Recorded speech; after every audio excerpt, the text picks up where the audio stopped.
the sights and sounds deep dive that we just went through, when you're doing everything there, everything they threw into this is going to be super, super frustrating when you play the game.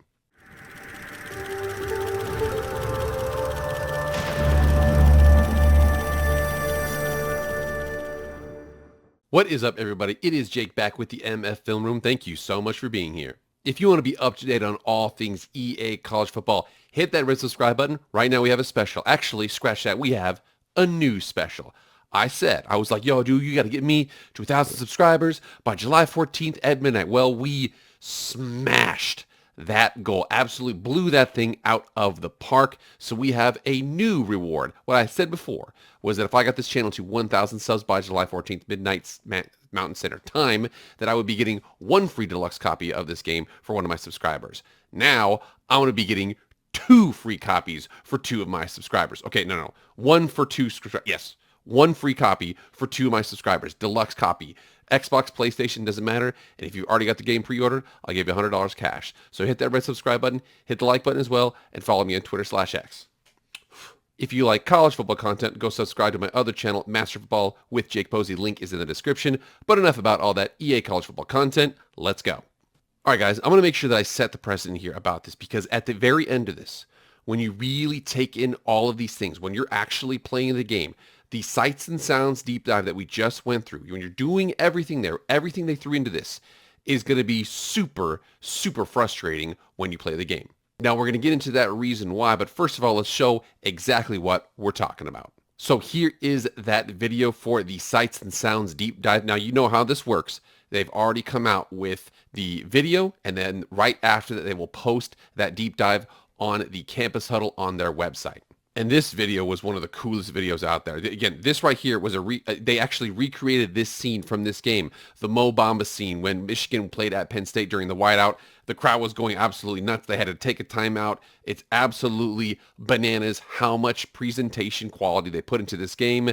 Let's get into that deep dive. So I am not going to go through each and everything here, because as I forgot what the guy's name was, but he was the evil character on Margin Call. But he basically said, he was like, dude, to be successful in what you do, you can do 3 things. There's 3 things you can do.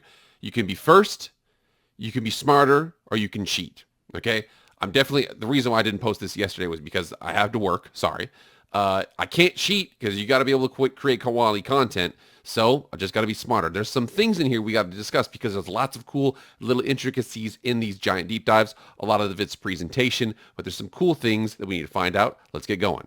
So let's start off here with the vision. And they said at the very beginning, every team is someone's favorite team. All 134 FBS schools with their own unique sights, sounds, and everything like that. You're going to see a lot of that in this game.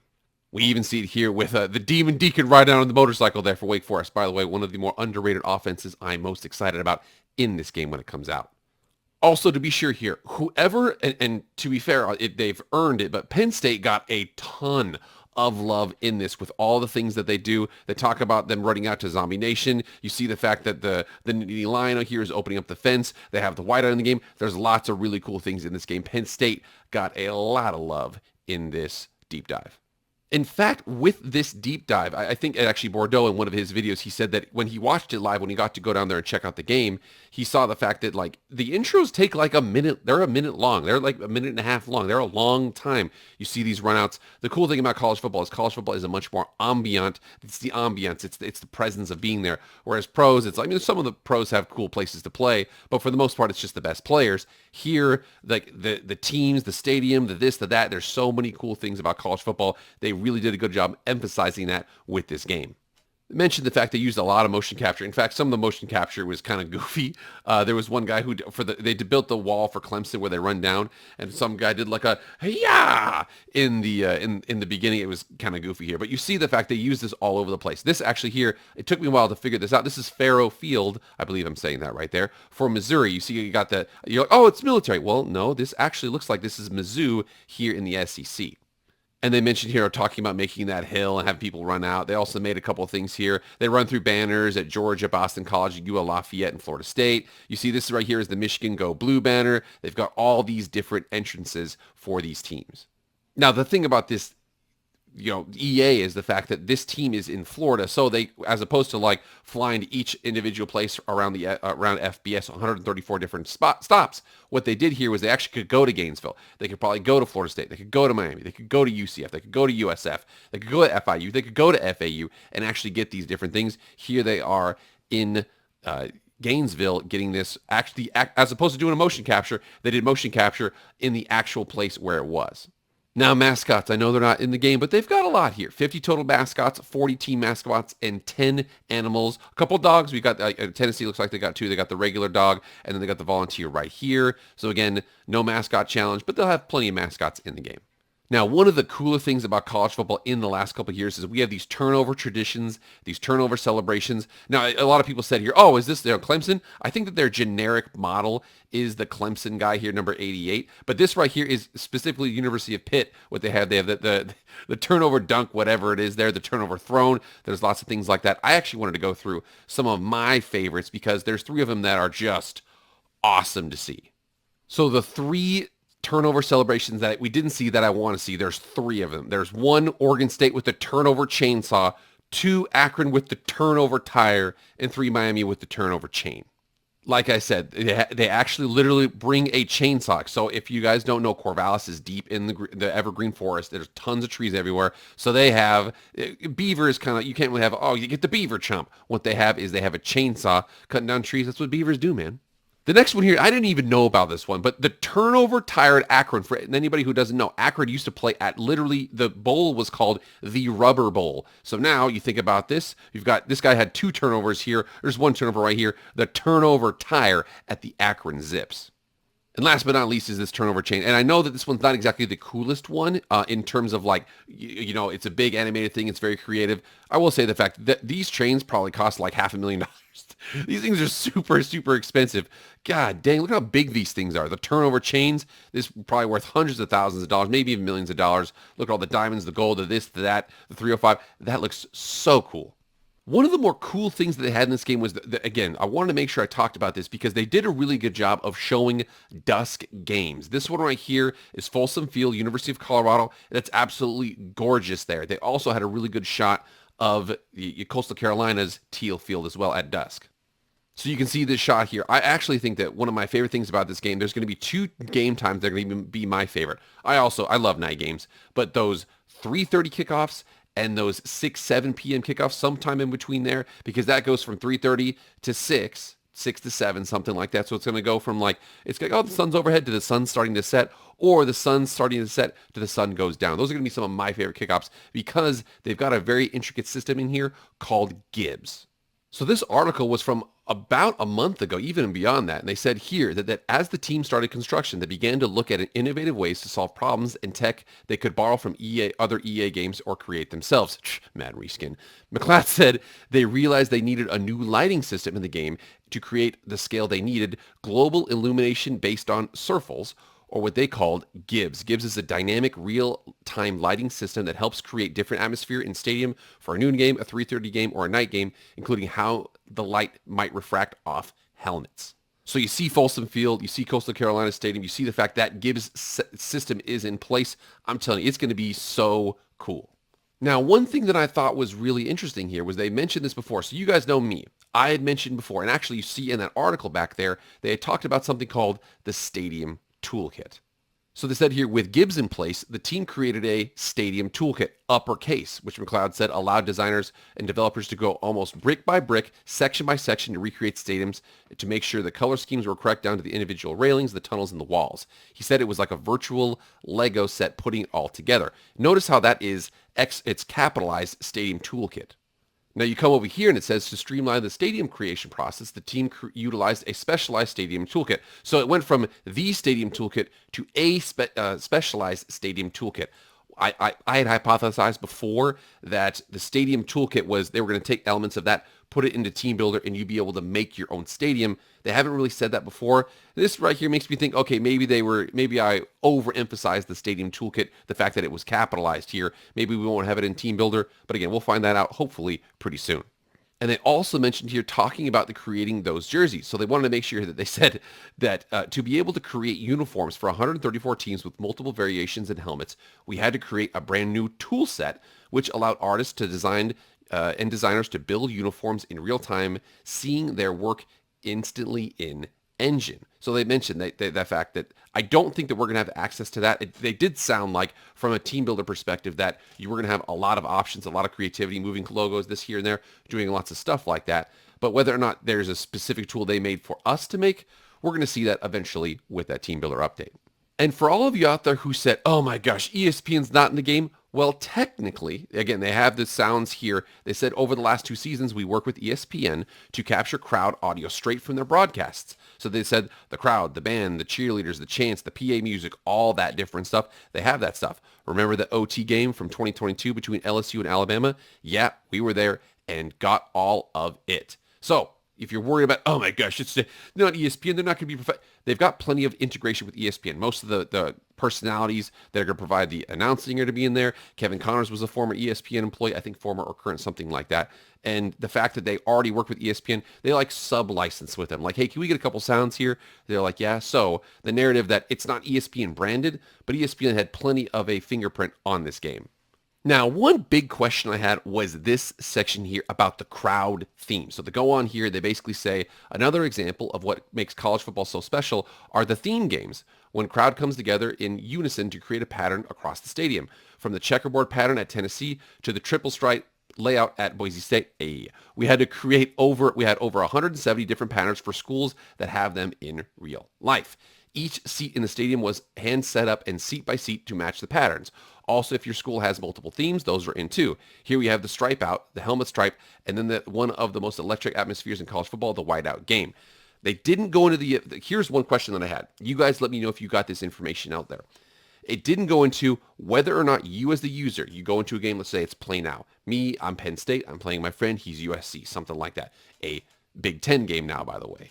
Let's just say you do that. Can you press a button? Can you make it a whiteout game? Or do you have to select your jerseys for a whiteout? I don't know what it is, but I know that when a whiteout game is the crowd is whited out, but then the team, as you saw with that Mo Bamba clip there, the team still has their blue jerseys on. So can you select this? Is it only once a year? Is it auto-selected? What's going to happen there? You guys let me know what you guys think. I personally think that you might be able to do it. As an example, in this game, during the video there, Georgia, they had black jerseys because Georgia's blackout is red helmets, black jerseys, and gray pants. But then you look up at the crowd, everybody's wearing black. So what's going to happen there? Is it going to automatically register like that? Do you have to set it in some sort of setting? We'll see when the game gets closer to coming out. All right, so part of this dynamic attendance thing I'm a little worried about. Let's talk about the good stuff here. So with dynamic attendance, for those of you who don't know, what this basically means is that if you're kind of a sorry team, you're going to have a sorry crowd. If you're a hyped up team, you're going to have a hyped up crowd. If it's a big game, it's going to be a big crowd. Basically, that's what it's going to mean. It sounds, I don't know the indication here whether or not you're getting blown out. Let's just say you're at home or you're at somebody else's house and the home team's getting blown out. Usually the home crowd will file out. Is that going to happen in the game? We're going to see here. One thing I was a little worried about here was the fact they said here, to help paint a better picture, here's a great example of one of our team members who was playing a Dynasty with FIU. During the first couple of games, the stands were not very full, which resulted in a lower home field advantage stadium pulse. Once he landed a big win on the road at Indiana and the team was 7-0, the stands were becoming more full to start the game. By the end of the season, with a 10-1 record and finishing in the top 25 rankings, home games would result in sellout crowds, and the home field advantage pulse meter was now rocking on high on the way to conference championship. So what I'm worried about with this is I'm hoping this is just a test. Because they mentioned here the fact they said, he was trying to play Dynasty with FIU to paint a better picture. Was this intentional? Meaning, did he take FIU and just put him in the Big Ten? You notice how they're playing Indiana, this 7th game of the season. That's typically in conference place territory. Again, I might be overlooking that. And then at the end of the season, very first year FIU, he was 10-1. I'm worried does that mean rebuilds are going to be a lot easier? I might have overlooked into that one just because he might have been like, hey, I'm trying to take a crappy team. No offense, FIU. A less prestigious team, however, that FIU. A less prestigious team, put it on like varsity, and then play a couple of games trying to be undefeated and see if the crowd works the way we want it to. I'm hoping it's that. What I'm not hoping is, oh yeah, dude, you can just put it on the hardest difficulty. You can play with FIU and you can beat a bunch of Big Ten teams and you're totally fine.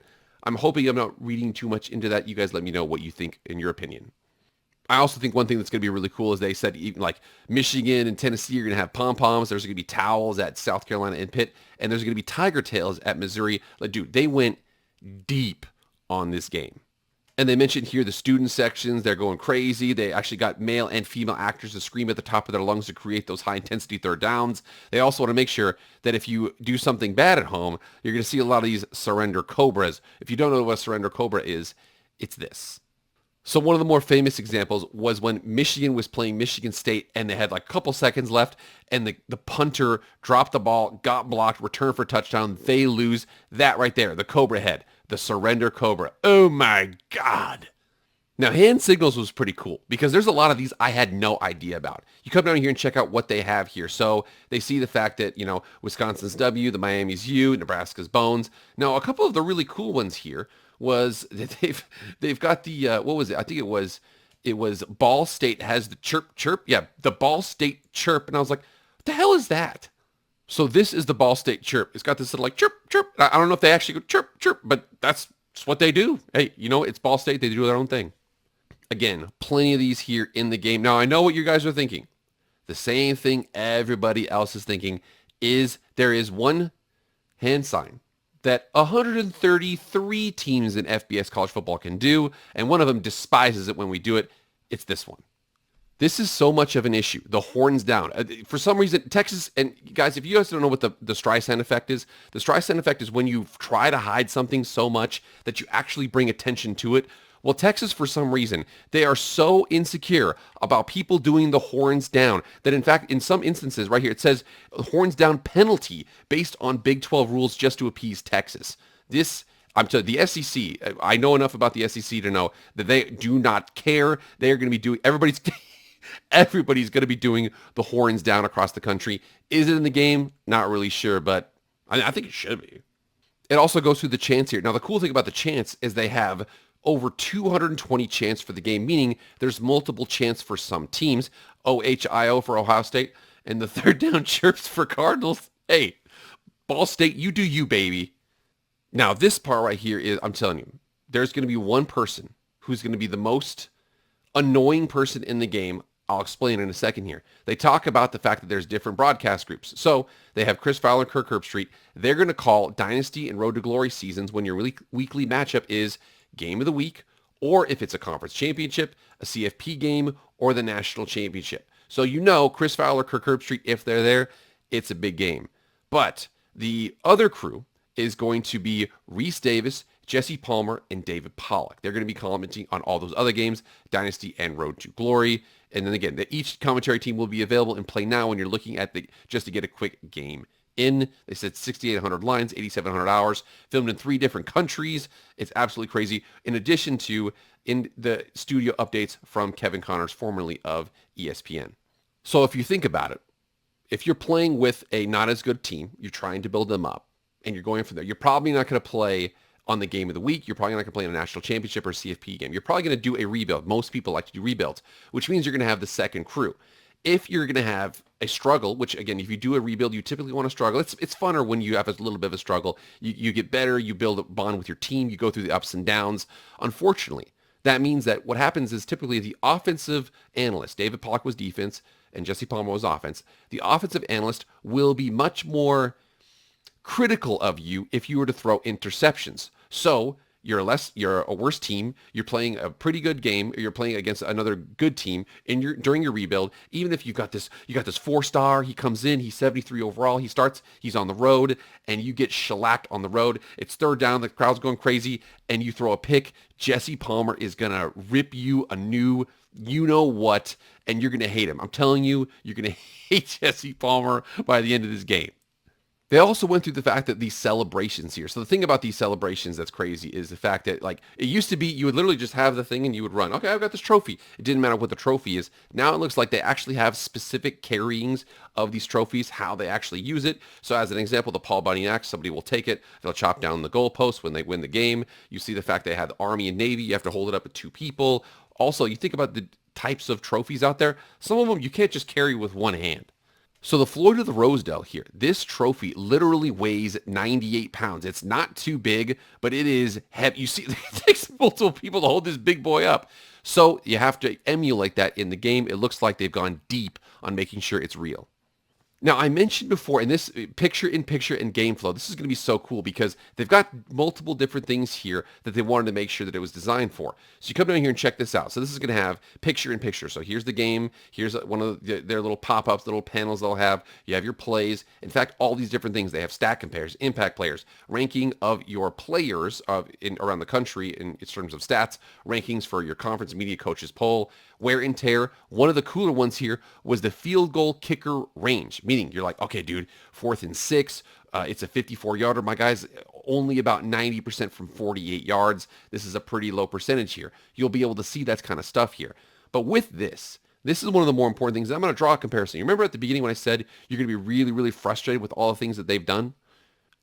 On the right here, we have two pictures. We have the same person. We have Lena Headey, who is the person. Lena Headey is the actress. She was Cersei in Game of Thrones.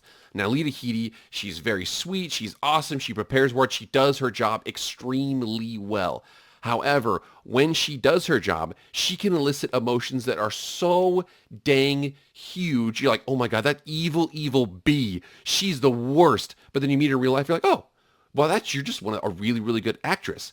That's the same thing with this game. It looks like if this is how the game's going to work, if you're going to be sitting there, you're going to be like, oh my gosh, we've thrown 2 picks. We're down 10. It's the 4th quarter. The crowd's going crazy. My quarterback's get blue. We have nothing. We are absolutely screwed in the situation. Like I said, all the stuff we've seen so far, the crowd, the this, the that. If you guys aren't doing well at your games, you are going to be so annoyed at this stuff. You're going to be yelling at Jesse Palmer. You're going to be, Dave Plug, shut up. It's going to be wild based on the fact that they've done such a good job with it, that the emotions that come from it, although negative, at the end you'll be like, dude, that was kind of awesome.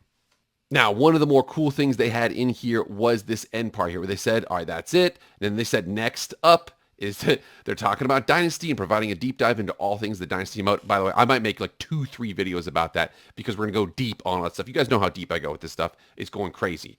And I also want to make sure there was a couple other tidbits from the video I wanted to address. So other interesting tidbits here was, and again, I wanted to make sure we address this because a lot of people were worried, oh my gosh, this directional passing, can we turn off? It's going to be so hard to learn. Dude, naysayers need to calm down about the passing. I want to show you an example. During this game, they actually had Braden Bohannon, who's the starting quarterback or at least the quarterback who was playing for Kennesaw State. He throws a 9-yard throw downfield perfectly. It's about 27 seconds into that video. You're like, oh, well, Braden Bohannon, he's probably pretty good. That's the reason why it was so easy for him. Actually, no, he's a redshirt sophomore, and he has no career statistics. He's 6'1", 180. He's never thrown a pass before. Oh, well, he was a really high recruit, right? Actually, no. He started out, he was a 5'9", 145-pound quarterback. So homeboy actually grew a little bit. That's 4 inches. He grew. So the narrative that Braden Bohannon is amazing, the fact that pass looked really, really crisp, it took him hours to learn that. No, it's Kennesaw State. They're actually a triple option team in a lot of ways there. Throwing the ball is not going to be that hard. Some guy did it. I know, it's a back-end developer. Dude, it's going to be fine. The passing you're going to get it. It's going to be okay. All you guys worried about the revamped passing, it's going to be all right. All right, next up here was the fact that I saw on a couple games there. Now, there's a couple different versions on previous videos, but a couple different games there. It appears that the standard quarter length appears to be about 6 minutes. And I know that I actually did it before. Madden, I used to play, and Madden, what they would do is a lot of times it would have been 5 minutes. Now, the problem with that is the clock runs after first downs, unlike in college. So I turned it up to 6 minutes, and then the game felt a little bit more like a college-length game. Probably the same thing here where they're like, 6 minutes is about right in terms of 5 minutes is too quick. 6 minutes, especially with the hurry-up offense, especially with turbo tempo, it's going to be a little bit more reasonable. You're probably going to get in that 50, 60, maybe 70 play range if you guys both run the hurry-up. And then last but not least, this part was really, really crazy. I checked Michigan a couple different ways here. Michigan, they were ranked number 9 in multiple different areas, meaning they were just playing play now. Or probably just playing play now. That's my guess. Again, we'll find it out later. But QBs can start cold at the beginning of the game. QB Alex Orji is cold on first down with only 4 seconds off the clock. So you check this out. And the first thing here, they're actually in this little 4-6 defense. So they got the 4 down line, and then they have the 2 linebackers up in that stance right there. This linebacker walks out. I actually think that's a strong safety. But check this out. So we are 4 seconds in. It's the 28-yard line, which means somebody probably returned it. They're number 9, just like they were against USC earlier in the video. And we see the fact that, look here, down here, you see the little icicle? He's cold already. This is a play now game. They're on the road at Penn State, and he's already cold. Is there things about stadium and the toughest places to play that we don't know that might be some special effects? Something like that, man. I'm telling you. What? I see an icicle. What's going on? One other cool thing in the game as well was they actually had and I know they've had this in Madden before, but there was a shot of Navy's field, and it was snowing, and all of the lines were, cleared off to make sure you could see the end zone there. You also could see that the crowd actually had they all had long sleeves on. Again, they've really, really done well with this game. Now, when I was watching this game, one of the few areas that wasn't as well developed was this background. So you can see these trees here. Again, I don't know if it's still under construction, but I'm betting that they concentrated on the current gen model processing of these, consoles, Xbox and PlayStation, for the fans, for this, for the lighting, for this, for that. Where they might have skimmed, it might have been these trees. Now the trees, it's fine. It doesn't look bad, but I'm saying like that right there, it's not going to be like fully rendered to the point to like as much detail here versus there or on the players. That might have been one area where I was like, oh, the presentation was maybe not as good there, but looked fine to me. So like I said at the beginning of this video, all those features you saw, the crowd, the this, the that, the stadium effects, the cheering, the stadium pulse, the difficult places to play, all that kind of stuff, you're going to appreciate it now. During the game, you're going to be furious if it's not going well, and then afterwards, you're going to be like, gosh, this game is beautiful. They really did a good job with that sights and sounds deep dive. However, did they do too good of a job during the game? If you could throw a pick and you got the surrender cobras up, we're going to see, man.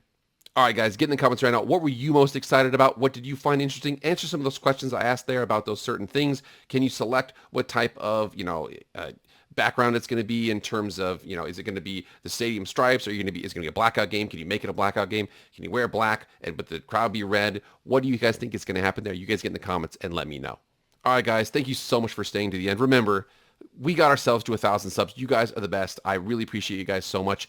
2 of my subscribers are going to get free deluxe copies of the game by July 14th, midnight Mountain Standard Time. I actually might even move that up a little bit just to make sure I can select it there. But again, 2 free deluxe copies of the game. I want to make sure I can get it out to you guys by then. If you guys stayed all the way to the end, make sure your YouTube channel, because each YouTuber has their own YouTube channel, so to say, connected to an Instagram, connected to a Twitter or something like that. That way I can message you directly from there and get you that stuff when the game on July 14th. So guys, get that for me as soon as you can. I really appreciate it. Also, like, share, comment, subscribe, everything like that.